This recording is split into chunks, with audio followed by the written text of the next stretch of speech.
When does it make sense to open for another artist? Is that something that's good to do? Should we just I'm go out? always a fan of you get on that stage and you turn those fans into your fans. I think that is an easier way than putting pressure on you to sort of, again, headline a date that you might not necessarily be ready for in your career, because it's still someone's buying that ticket. Whether it's $10, $15, $20 or whatever, someone has to buy that ticket. There has to be a demand. So if you just say, hey, I want a headline because that's in your head, or your friends are saying you should headline a tour, if you're really not ready for that, the flip side of that is now, like I said, with the unknown, if a promoter said, hey, what's this artist worth? And I'm saying, hey, you know what, I need 10 grand for this artist. And they're like, well, this person's only worth five tickets or 50 tickets. Then they're looking to see how does your ticket value relate to the price that you're actually charging them for opportunities. So. And how do those opportunities come about to open for another artist? There's so many different ways to do it, right? Like, I'm a firm believer of, if you're in your hometown, go to the calendar of those local venues, right? Look at the calendar. Venues put acts on as support acts locally, as well as agents and things of that nature, or they actually pitch for those things. So if there's a way to sort of do a little bit of legwork yourself, I think that's the smarter way to go. I've signed clients on buyers that have been like, hey, this person came into my market, or they're in my market, they've performed at these shows, I've added them that support, they're actually worth tickets, or they're able to sort of get people to come out for them. That's a plus. So I've signed clients based on their own legwork that they've sort of done locally.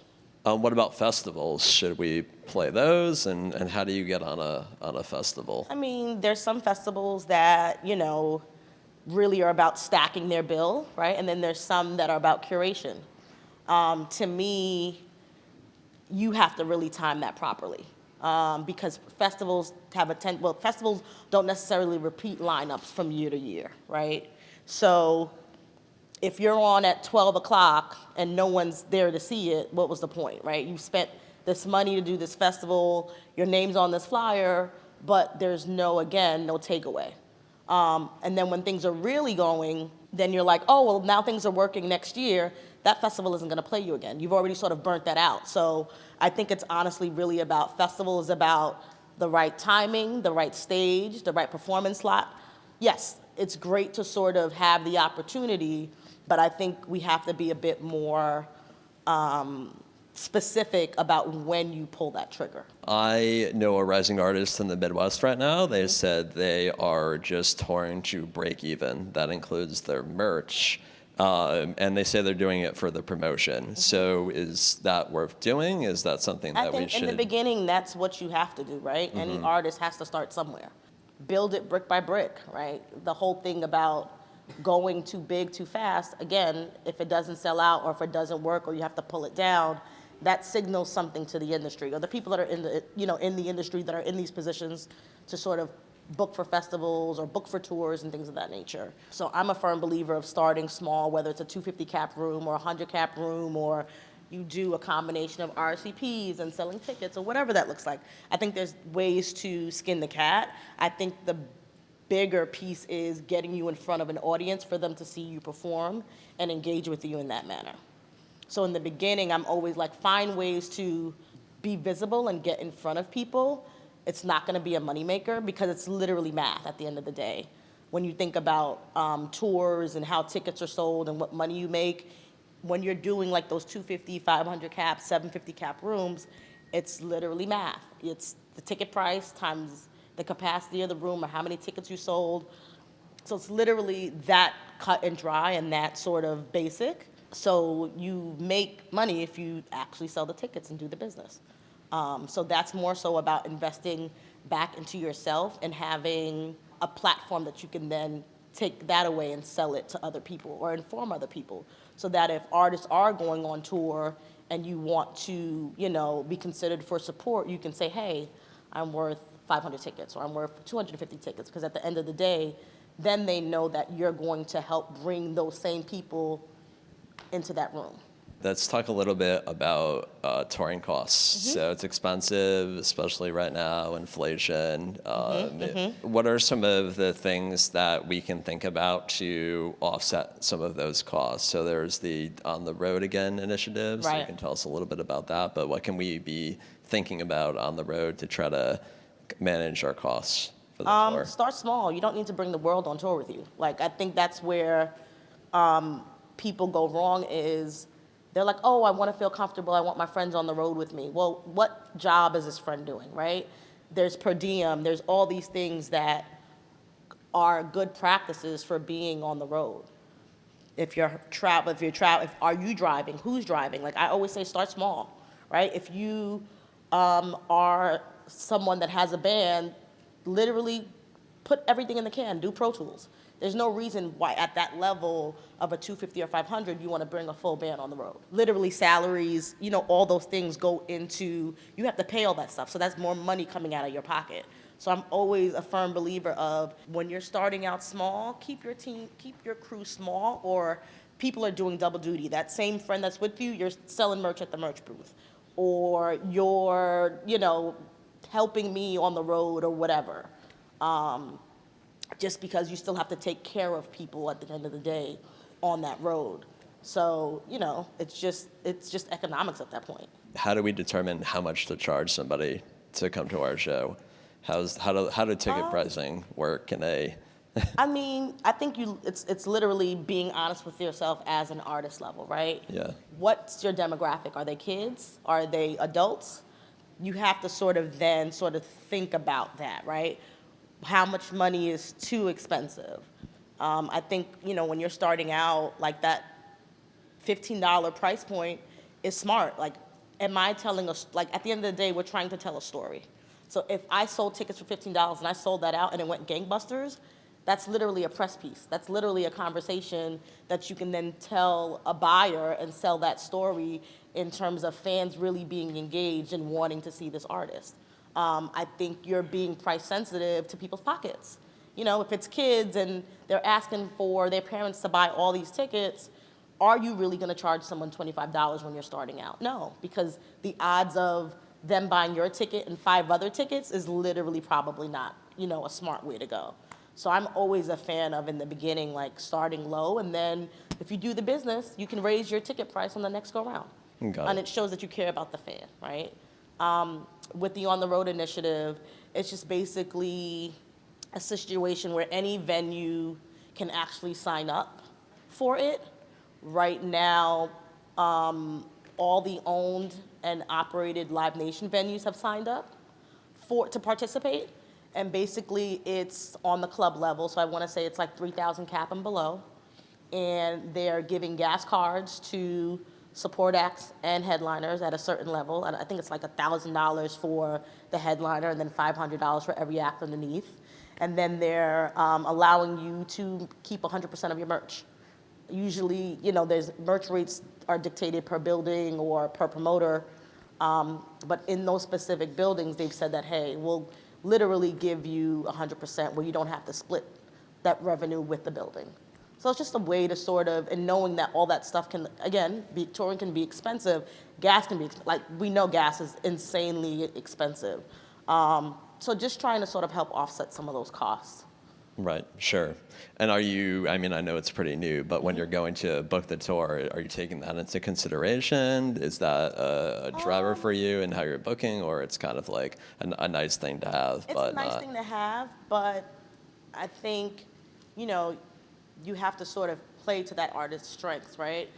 Just because a venue is offering 100% merch rate and giving gas cards, if this artist is a really, really urban act early on, am I going to put them in suburbia? No, right? That doesn't help the artist at the end of the day. I think touring is specific to markets and specific to venues. I'm not going to put an R&B act in a rock venue. Even just when you think about foot traffic and all those other things, are you going to organically get people coming into that room looking for that artist? So I think it's important to sort of really be intentional about what buildings specific, artists play. I think that's super important, and what markets they go to. So my question is, I'm on my 3rd tour within like since November of being an opener. And my question is, at some point, does it become a detriment to keep opening opening for other people? Because I've been told by another touring agent, like, actually, you shouldn't tour anymore. And then another person's like, you should be on tour, as many tours as possible. I'll say this.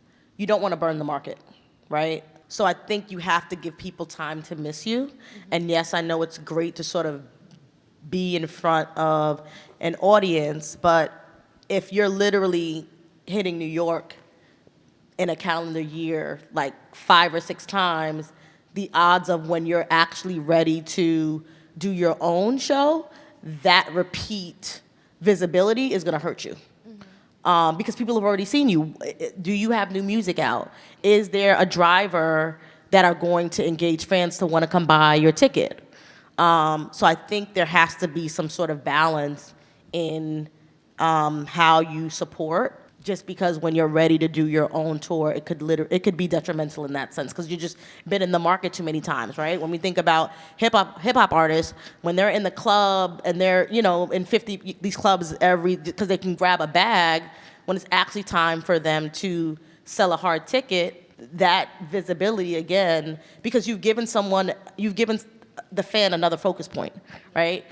Some of it is like, I got to put this one shiny thing in front of you to get your attention. People are fickle. Fans are fickle. They're on one thing and off of it the next. So it's like literally maximizing that fan attention. So maybe you need to test the market and start small. Maybe you figure out, you might not necessarily be selling tickets, but is there a way to get into the market? Is there, you can do an RSVP or invite only or whatever that is to help you along the way and build your audience specifically. But I do think like just being on the road to be on the road can eventually, be detrimental. Thank you. What are some suggestions you have for an artist to get an opening slot on a tour? Like, how do you like to be reached out to as an agent? And is it like, do you think like developing those relationships directly with other artists and their teams or with agencies? And I think the business is changing. Literally, I just had this conversation earlier, but it's literally about the relationship with that headliner act, right? So some of it, because I can pitch all day long, but if that headliner act or that management team for the headliner act doesn't know who you are, it's not like I'm God all-knowing and it's going to happen when I say happen, right? So I think it's about, again, building relationships in the industry with other artists. I think it's also, again, looking at calendars locally or, if you're in the East Coast, along the East Coast, that in terms of getting to those markets isn't necessarily an expense where you got to drive 10 plus hours. You can literally go to Philly, to DC, or literally just go up a corridor. I think it's also looking at venues, again, sending some sort of press kit or EPK to some of these buyers or these venues directly about the artist or about you. In addition to, you can sort of look at the trades and see, what agents or what kind of roster someone might have where you might complement what they already are, sort of the kind of music that they're already into. So I've had people send me cold emails. I've had, other managers refer other clients to me. I've had business managers refer clients to me and lawyers. So like, it's literally, I think, just about building relationships in this business that are gonna help be the mouthpiece for you in addition to the work that you're doing. When it comes to artists finally getting with a booking agent, what should be their expectation like at different parts of their career, like developing, like already having a lot going on touring wise? More so, I'm curious on the beginning side, like artists who've gotten to it, like they're new enough, they're established enough to have a booking agent, but they still haven't got much experience in the touring market. I mean, it's a grind.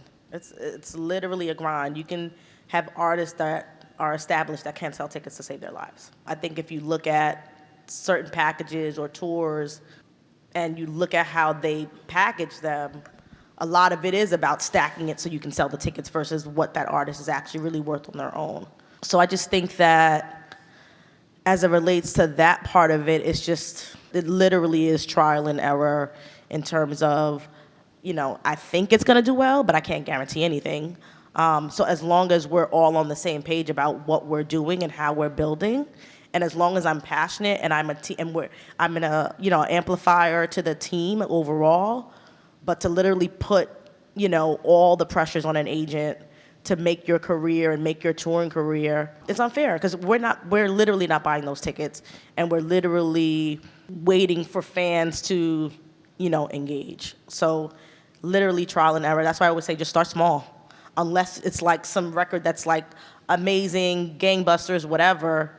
But literally just build it brick by brick.